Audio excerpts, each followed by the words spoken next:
As you may have all noticed, I like movies. In particular, I like the experience of going and seeing a film in theaters. I used to work at a movie theater back in high school, and I could see basically every movie I wanted for free. And I just developed a real taste for it. There is something really magical about going there and you're in the dark and you have surround sound and you have the big screen. And the outside world just kind of melts away for a couple of hours and you're just fully engaged with another world. And it is an experience that I really enjoy. And sometimes if I want to go see something and I just want to have some of that great theater popcorn, I'll just look at the list of what's playing and I'll go, okay, this looks vaguely watchable. I'll just go see this. So I want to go see a movie. It doesn't look very. It's not probably going to be great, but I'll just go see it because I want to see a film. And lately, it's been so bad there isn't even anything that I'll go see just for the sake of going to the theater. Like we had Dune Part 2, which was definitely worth going to see in theaters.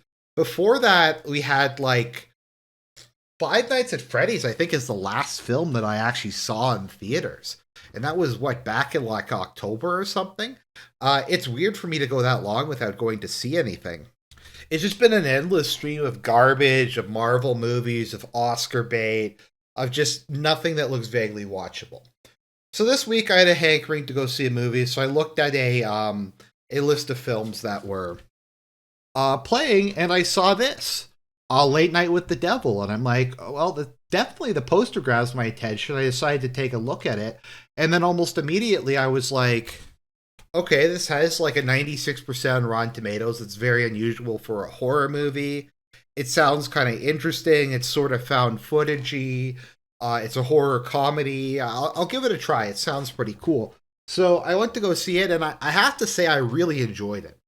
This is a really solid film. If you're going to watch it, I recommend maybe turning off the review now, just because I'm going to go into spoilers. But if it's in your neighborhood, I definitely say go see it sooner rather than later, because this isn't really a big movie and it has a very limited run, and you don't know how long films like this are actually going to stay in theaters. But I would definitely recommend go in watch it. So, what is Late Night with the Devil? It's kind of an interesting mixture of different things. It's kind of it's an homage to the great late night talk shows like Johnny Carson, David Letterman, stuff like that. Particularly the late night variety shows where you'd have um, like just it would be like 11 or midnight or whatever, and you'd have all these weird guests come on, and there'd be comedy sketches like SNL and stuff like that. It's kind of a tribute to that, but it's also a found footage film and it's also a horror film. So and kind of a comedy. So the premise of the movie is that it's a documentary about an unexplained event that happened October 31st, 1977. And it just does a little bit of background about TV and the 70s and the crisis of the 70s and like Vietnam and the satanic panic and all that kind of stuff. And kind of what emerged onto the scene during the 70s was this talk show called Night Owls by host Jack Delroy, and it very quickly became the second biggest TV show on late at night, just behind Johnny Carson. And it gives some background. It says that Jack has these really like shady connections with the Bohemian Grove. They just kind of hint at this periodically throughout the movie. It talks about his relationship with his wife, who died of cancer about a year before the show takes place. How initially it was very successful, but it's really been going downhill over time. And he's desperate to get a hit. He's desperate to revive interest in his TV show. And so, to quote The Dark Knight, in his desperation, he turned to a force that he didn't really understand. He decides that he's going to do kind of like a shocking Halloween special where they're going to bring on psychics, they're going to bring on people who are possessed by demons. We're just going to have all of this, and this is going to resurrect his career. It's going to bring the show back. Now, I think that the strongest thing about this film is the production values. There is a very strong commitment to getting it right, to making it look like a television show from the time period, albeit with obviously better cameras and stuff like that. Trying to make the various shots look like it's being done by a TV studio camera.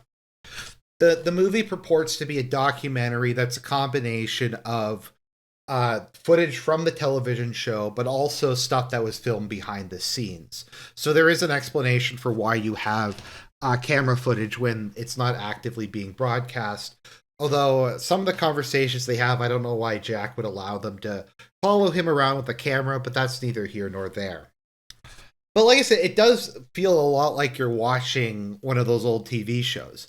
They even remember to have breaks at regular intervals, and that's kind of like a part of the show. A part of the movie, I should say, is breaks will happen, and then you can have some stuff that goes. It serves as a bit of like a ticking clock because as you're going through kind of the different segments, you're like, oh, there's probably only a couple minutes left in this segment. What's going to happen to wrap it up? Where are they going to call cut and then go to the next scene? It kind of presents the movie in a bit kind of like chapters, which I think is cool. And once again, it's very much like watching a TV show. The set looks very much like it. We have a really good performance, especially from our lead actor. I can't David Dastmalchian. It's some Iranian name, but he does a really good job. He does come across like a TV show host. His co-host also comes very much across as the kind of co-host you'd have on a show from this time period. Like I said, it just feels very authentic, and I think that helps out a lot in giving a bit of believability and credibility to it that really kind of sucks you in. So we have the Halloween night show, and we start off with a psychic named Christo, and he comes on and he does like a bunch of awful cold readings, and he's kind of a how should I put it, fraud. But eventually, like towards the end of his act, he starts to have what appears to be a real vision, and he is contacted by what he claims is Minnie, which is the pet name that Jack had for his late wife. Part of the way through the show, though, he starts to get really sick and he vomits up a ton of blood and black tar and then gets taken away. And we later find out that he dies on the way to the hospital. We also have skeptic musician Carmichael the Conjurer who comes on, who runs an organization that investigates the paranormal, and basically they're debunkers. They're the fact checkers of the paranormal world, and he has offers $100,000 to $500,000 for anyone who can prove the existence of the supernatural. We then have our parapsychologist come on along with her adopted daughter. Now, the adopted daughter is the survivor of a satanic cult that engaged in human sacrifice. And ultimately, after a standoff with the ATF, funny how that seems to keep happening, they doused themselves in gasoline and lit themselves on fire, and she was the only survivor.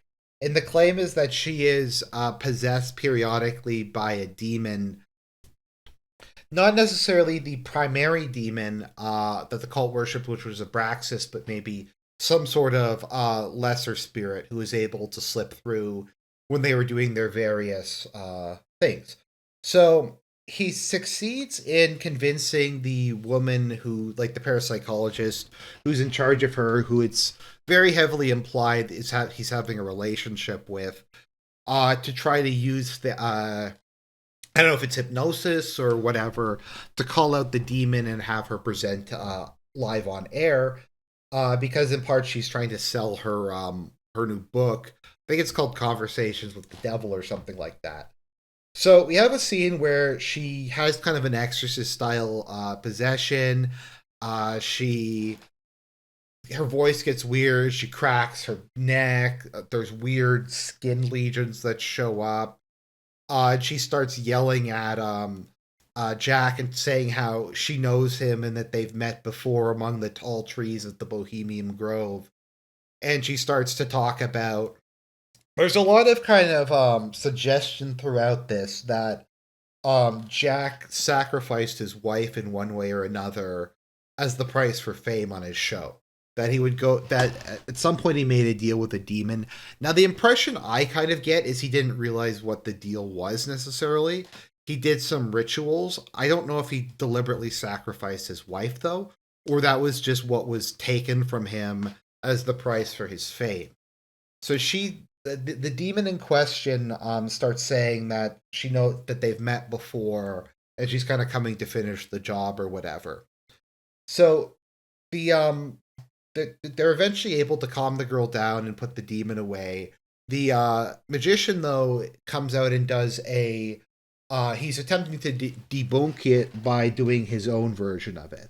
So he succeeds in hypnotizing the audience, the Jack and his host, to have this delusion that worms are all out of his are spilling out of his neck, out of his body, and that like his head explodes.